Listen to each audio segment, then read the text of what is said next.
Bad rebellion always begins with self-absorbed pride. Outward symbols. All of this and more coming up next on the Quick Study television program as we go through the Bible in 1 year. Stay with us.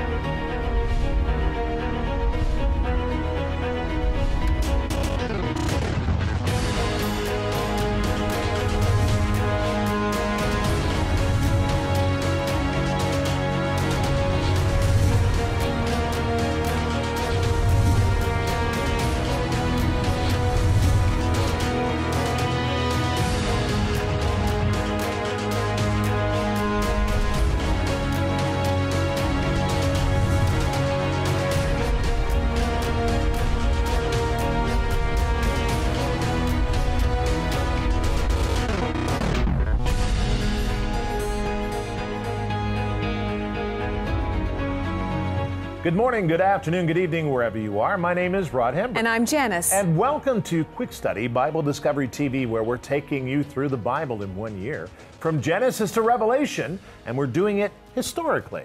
In other words, as the timeline bears it out, which is very interesting because then the prophets are in their proper time and so on. Anyway, we're going to continue to go through the Bible, and today we're focusing on this.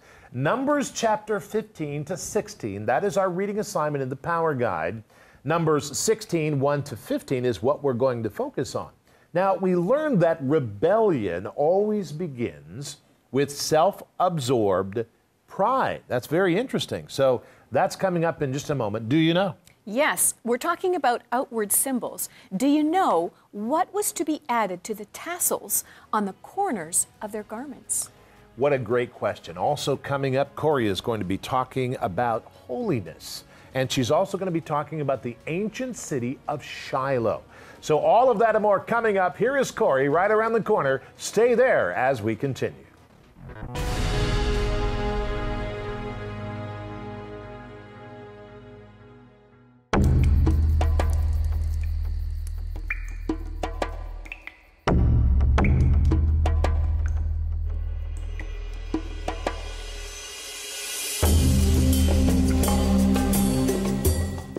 A religious term that you will come across a lot as you study through the Bible is the term holy or holiness. Right now, you and I are going to conduct a study tracking the meaning of this word from the scriptures themselves. Take a look. The word holy is used almost innumerable times throughout the Old and New Testaments of the Bible. God is called the Holy One of Israel, the Holy God, the Holy Spirit. Jerusalem is called the Holy City. The temple is called the Holy Place. Within the temple, there is the most exclusive Holy of Holies, separated from the rest of the temple by a veil. God's people are called God's holy people, a holy nation. God calls people to be holy. God's actions are described as holy, and the scriptures are called holy. From the scriptures themselves, we learn that holiness comes from God and is uniquely bound to Him. The word itself means apartness, separation, otherness.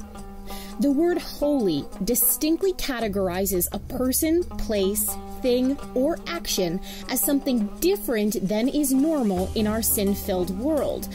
But not just different, tied to the righteousness of the Creator, the God of everything. To call God holy is to recognize that He is altogether different from us, while still being completely relatable. In a way, holiness is a great mystery. According to the Bible, the state of being made different, of being made holy, only happens with the presence of God. There are two instances that the presence of God is described as making the ground holy. Once with Moses in the burning bush in Exodus 3, when Moses is asked to take off his shoes to honor this fact. And again in Joshua 5:15, when God meets the leader of Israel. In our world today, there is a severe lack of holiness, that is to say, godliness, being both pure and different while still being relational. According to the scriptures, holiness is what believers are called to be. Just as God is holy, we are called to be holy. Just like the very normal ground in Exodus, to become holy, we need the continuous presence of God. Thank you, Corey. I just want to stop in and tell you about a great book. I love this book. I've read this book for the 7th time now. And it is one of my favorites because this particular book takes Torah, the first 5 books of Moses, Genesis, Exodus, Leviticus, Numbers, Deuteronomy, and actually compares the procedures, say, for example, in quarantine of leprosy and in cleansing and all of that, with modern-day medical procedures, and they are strikingly similar. And so this is written by a book by the name of by a doctor by the name of S.I. McMillan, and his grandson updated it, Dr. David E. Stearns. And we're making this book available to you to help out the ministry as well. It is a fascinating book, a classic for your library, for a gift of $25 or more. The book is called None of These Diseases, taken from Exodus chapter 15. For your copy, send $25 to P.O. Box 150, Murraysville, Pennsylvania, 156680150, or in Canada, P.O. Box 456, Orangeville, Ontario, L9W5G2. You can call for faster service at 519-940-8338 in Canada or 724-733-8336 in the United States. Now remember, if you're writing to us internationally, the cost is a lot more, so we're asking for a donation of $40 or more in that case. None of These Diseases. What a great book. We encourage you to get it. Helps out the ministry. Thank you very much.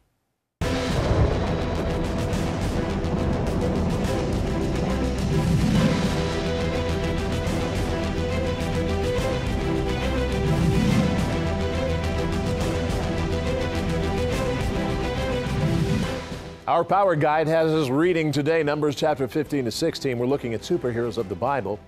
You know, there's a quiet kind of arrogance that men grow in their hearts, which energizes godless rebellion. It is the same kind of rebellion that Nimrod encouraged at the Tower of Babel. Superheroes of the Bible recognize this kind of rebellion. It is founding the cities of Babel in history and later to become Babylon, and also the cities of Sodom and Gomorrah. But in ancient Israel, such rebellion also took hold. The rebellion of Korah is notable because it happened in the priesthood by the Levitical tribe, which caused the death of thousands. And like the ancient cities of rebellion before them, it ended in disaster and death.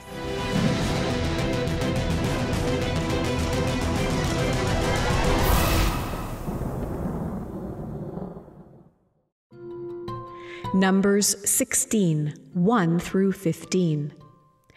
Now Korah, the son of Izhar, the son of Kohath, the son of Levi, with Dathan and Abiram, the sons of Eliab, and On, the son of Peleth, sons of Reuben, took men. And they arose before Moses with some of the children of Israel, 250 leaders of the congregation, representatives of the congregation, men of renown. They gathered together against Moses and Aaron and said to them, "You take too much upon yourselves, for all the congregation is holy, every one of them, and the Lord is among them. Why then do you exalt yourselves above the assembly of the Lord?" So when Moses heard it, he fell on his face, and he spoke to Korah and all his company, saying, "Tomorrow morning the Lord will show who is his and who is holy, and will cause him to come near to him. That one whom he chooses, he will cause to come near to him. Do this: take censers, Korah, and all your company. Put fire in them and put incense in them before the Lord tomorrow, and it shall be that the man whom the Lord chooses is the Holy One. You take too much upon yourselves, you sons of Levi." Then Moses said to Korah, "Hear now, you sons of Levi. Is it a small thing to you that the God of Israel has separated you from the congregation of Israel to bring you near to himself, to do the work of the tabernacle of the Lord, and to stand before the congregation to serve them, and that he has brought you near to himself, you and all your brethren, the sons of Levi, with you? And are you seeking the priesthood also? Therefore you and all your company are gathered together against the Lord. And what is Aaron, that you complain against him?" And Moses sent to call Dathan and Abiram, the sons of Eliab, but they said, "We will not come. Is it a small thing that you have brought us up out of a land flowing with milk and honey to kill us in the wilderness, that you should keep acting like a prince over us? Moreover, you have not brought us into a land flowing with milk and honey, nor given us inheritance of fields and vineyards. Will you put out the eyes of these men? We will not come up." Then Moses was very angry and said to the Lord, "Do not respect their offering. I have not taken one donkey from them, nor have I hurt one of them." Numbers chapter 16, verses 1 through 15. You're watching Bible Discovery TV on Quick Study. Rod Hember here. It's great to have you with us. And for the next 2 days here on Quick Study, we are going to be looking at one of the most violent and devastating times in the wilderness that happened to the beautiful people of Israel within the ranks of the Levites. There was a strong rebellion. So let's take a look at our overview and what we're going to study. Here it is. Now, in this particular passage, I call this strong rebellion. And as we focus on this, we're going to be looking at our reading assignment, which is, in fact, Numbers chapter 16, or 15 rather, and 16. Now, our focus is going to be on Numbers chapter 16, 1 to 15 in the Power Guide. We'll get to 3 of the 4 points in the Power Guide. I want to encourage you to make sure you stay with us, because there are things in this Power Guide that we don't have time to put on television here. And so the Power Guide is a way to get you into the Bible. You can also meditate. It's all original commentary from us here at Quick Study, and you can meditate on it and focus on it, so make sure you write to us. Now, here is what I want to focus on. Here we have a guy by the name of Korah, who is in fact a member of the tribe of the Levites. And he's quietly rebellious, which is very dangerous. It means that he doesn't outwardly rebel for a while. He just doesn't do it. He just defies it by not doing it. That's a worse kind of rebellion, because it breeds an outgoing, obstinate rebellion, which emerges. Now, Moses has been established as God's man on Mount Sinai, and in many other ways, the people saw the thunder and the lightning, and Moses has been very well established in front of all the people. Nevertheless, this man has personal, selfish pride, and he wants a rebellion, and he generates one, and he gets one going. Politically, he maneuvers, and he begins an insurrection. And so in Numbers chapter 16, verse 1, it says, "Now Korah, the son of Izhar, the son of Kohath, the son of Levi, with Dathan and Abiram, the son of Eliab, and On, the son of Peleth, sons of Reuben," that's the firstborn. So the Levites and the sons of Reuben, they took men, and they rose up before Moses with some of the children of Israel, 250 leaders, this is amazing, of the congregation, representatives of the congregation, men of renown. Wow, it means they were respected men who had gone directly against Moses. Now, verse 3 says, "They gathered together against Moses and Aaron, and they said to them," look at their words, "You, Moses, take too much upon yourself. You're too powerful. For all the congregation is holy, not just you." Now they've taken the sovereign decisions of holiness out of God's hand. Verse continues, "Every one of them, and the Lord is among them. Why then do you exalt yourself above the assembly of the Lord?" Now, frankly, may I just say that this particular hubris attitude, hubris is a particular kind of arrogance, is frankly stupid. This is downright stupid. And it's all done in the name of, I've got 250 guys here, and we're going to come against Moses, and we're forming an international federation of the Wilderness Spring. And we're going to rebel against everything here, because, after all, we're holy. It is that crazy attitude. Here's what I want to say. Rebellion always begins with self-absorbed pride and deceitful politics among men. And beloved, we have it today's world all over the world.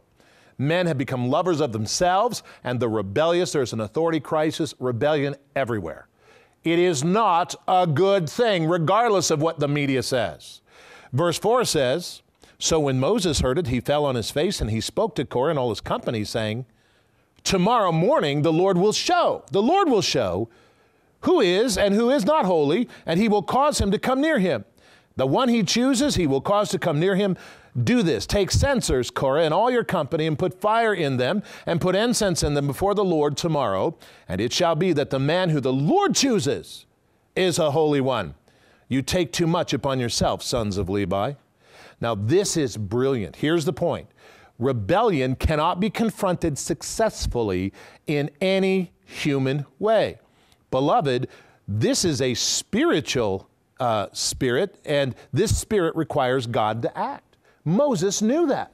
He did a wise thing. He said, okay, you're calling yourself holy, present yourself before the Lord. And let's see what he says. Moses didn't defend himself. He left it to God. That's a great posture to be in. Now, verse 8 of chapter 16 says, then Moses said to Korah, hear now, you sons of Levi, is it a small thing that the God of Israel has separated you from the congregation of Israel, to bring you near to himself, to do the work of the tabernacle of the Lord, to stand before the congregation and serve them? And he has brought you near to himself, and all your brethren, the sons of Levi, with you, and you are seeking the priesthood also? Therefore, you and all your company are gathered together against the Lord, and what is Aaron that you complain against him? And so, beloved, here's the point. Rebellion at its core is a spiritual power struggle. It is not noble. No, it is not. It is not fruitful. No, it is not. It is self-centered, and it is rooted in lust. Now, you know what happened? They presented their censers. And God rained down fire, and he broke open the earth, and he killed them all. Now, he didn't kill them because he wanted to, but those men shoved themselves in the face of God, and they said, we are holy. And they became arrogant and prideful, and they came against God's chosen anointed, which is a very foolish thing to do. God opened up the ground, and they killed them, thousands of them. You see, beloved, rebellion is never a good answer. It never is a good answer. There is a better answer, and that is to do what Moses did. Submit it to the Lord. Rebellion is a spiritual force that needs to be handled with righteousness and holiness of God's Holy Spirit.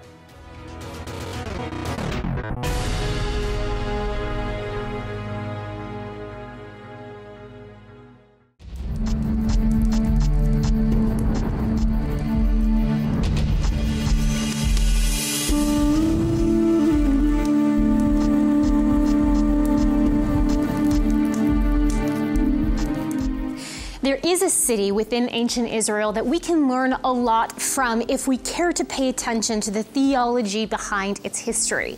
Right now, I would like to explore with you the city of Shiloh that became a very important religious center during the time period of the conquest and the judges. Take a look.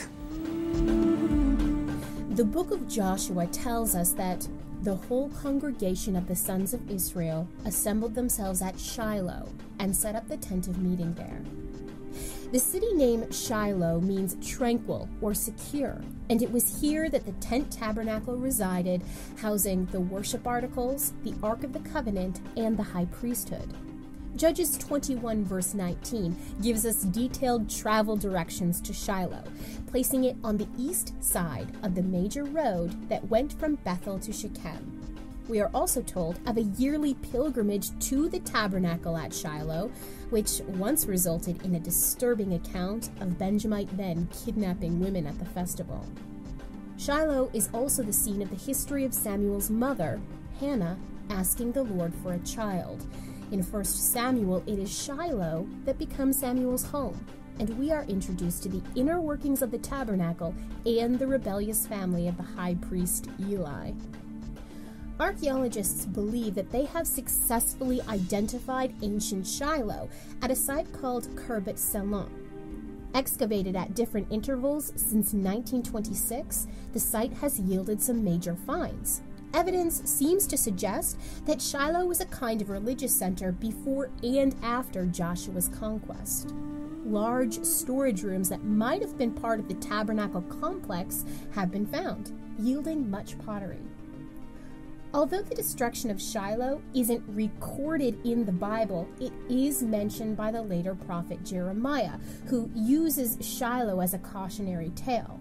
Archaeology has revealed massive destruction of the site sometime around 1050 BC, which is just before the monarchy.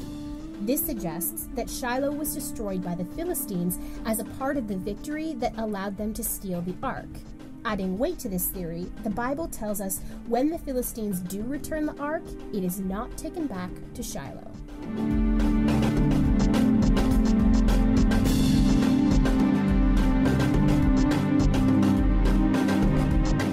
In his first sermon launching the Messiah's public ministry, our Lord Jesus Christ reveals 7 secrets to healing in our lives. The words of Jesus were so shocking that many were offended and upset. Join Rod Hembry as he explores the words of Jesus for 7 secrets to healing on a special teaching DVD. This is an exclusive and original offer only from Quick Study and Bible Discovery TV for a suggested donation of $25 or more. For your copy, write to Quick Study, P.O. Box 150, Murraysville, Pennsylvania 15668-0150. In Canada, P.O. Box 456, Orangeville, Ontario L9W5G2. To order online, go to BibleDiscoveryTV.com, or you can call in Canada 519-940-8338. In the U.S. 724-733-8336. Remember, Quick Study Television is available on iPhones and all Android portable devices. For more information, go to BibleDiscoveryTV.com and click on Mobile TV Device.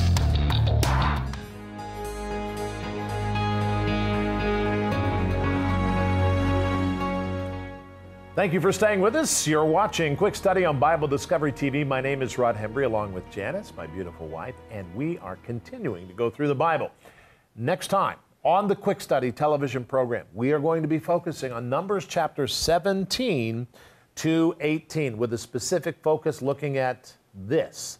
Attacking God's chosen leaders is actually a sin. Can you believe that? We're going to talk about that also. Corey's going to be talking about the tribes of Israel and the cities of refuge according to archaeology. It's going to be a great time, so join us on the next Quick Study Bible Discovery TV program. Okay, did you know? Yes, we're talking about outward symbols on clothing. Do you know what was to be added to the tassels on the corner of the garments? Okay, so I mean, Cade's really, he's doing a really good thing. I mean, he's on a roll. I heard through the grapevine a rumor that Marshall was Googling them. So we're going to have to deal with that. I mean, Jasmine, our dean of students, is going to have to deal with that. But we're going to go to Cade here, who has no phone in his hand, no digital device to Google anything. Do you know the answer to this question, Cade? Is it scarlet yarn? Okay, he's talking about yarn. Okay, right. Like some kind of yarn. Right. Now then, of course, we have the always faithful Chris Ucia. Chris, what do you think behind camera 1? Bells? Interesting choice. Now, this is a specific answer required for this specific passage. Yes. Greg, what are you going to go with? I'm going with bells as well. He's going with bells. He's going with bells. And your choice would be? Well, I mean, bells is a good answer, but I don't think it's the right one here. I think that if I remember this passage correctly, we might be talking about colors. And so there were a couple of colors, scarlet and blue, that were moved into the patterns, and gold, that was like fine gold woven into the patterns. But I think at the end of the tassels were blue. I think they were to be woven in there. All right, well, let's take a look. If you have your Bibles, Numbers 15, verses 38 and 39 give you the answer. It is a blue thread. Some of the Bibles say thread, or a blue cord that was added, but it's specifically that blue color. The instructions in this verse are about the outward symbol for reminding the people of their covenant faith. The blue corded tassels attached to the corners of their garments. You can also see that in Deuteronomy chapter 22, verse 12. This practice was followed also in the time of Jesus and remains a tradition among some Orthodox Jews today. And we don't know if actually the Pharisees had it, but we probably have a good chance that the Sadducees would be wearing this sort of thing. And certainly John the Baptist's father, Zechariah, who went into the high priest, or as a high priest duty in the temple, the holy place, when the angel spoke to him, would have worn this. Very interesting. Blue, covenant reminder. And the question is, did Jesus wear it? And it's an interesting question. And then, of course, it was that lady with the issue of blood for 12 years that touched the hem of his garment. Very interesting. So these are all great questions. Now it's time to pray on Watch and Pray.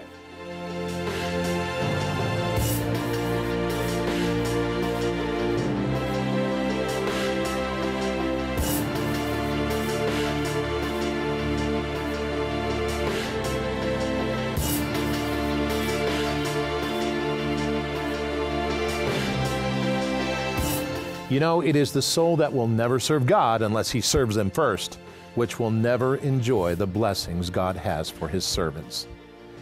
Many times the spirit of rebellion is disguised in good works or social movements, but in the end it's simply a lust for power that emerges and wreaks havoc on the people.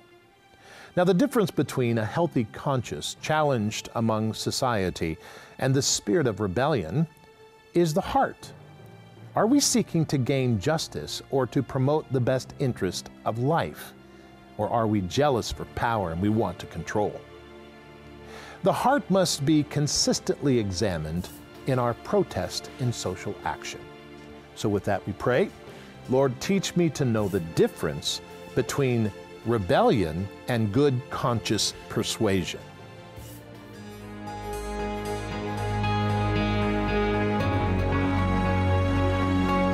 It is time to strengthen your mind, and on Quick Study Bible Discovery TV, we do this to bring us the proper understanding of the coordinates in the Bible where this is. So the question is, where in the Bible does it say to honor all people, love the brotherhood, fear God, and honor the king? Actually, it's a very interesting passage.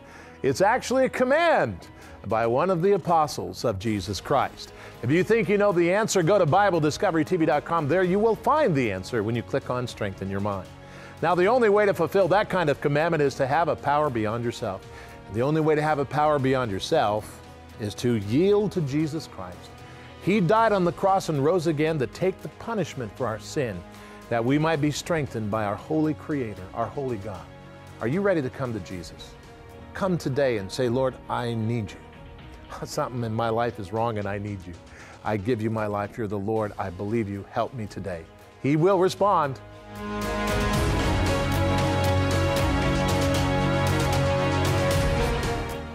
Your personal power guide is available online, ready for you right this second. All you have to do is go to BibleDiscoveryTV.com and donate an offering in any amount. It will take you directly to your personal power guide, ready for you. Study with us. Get your power guide today.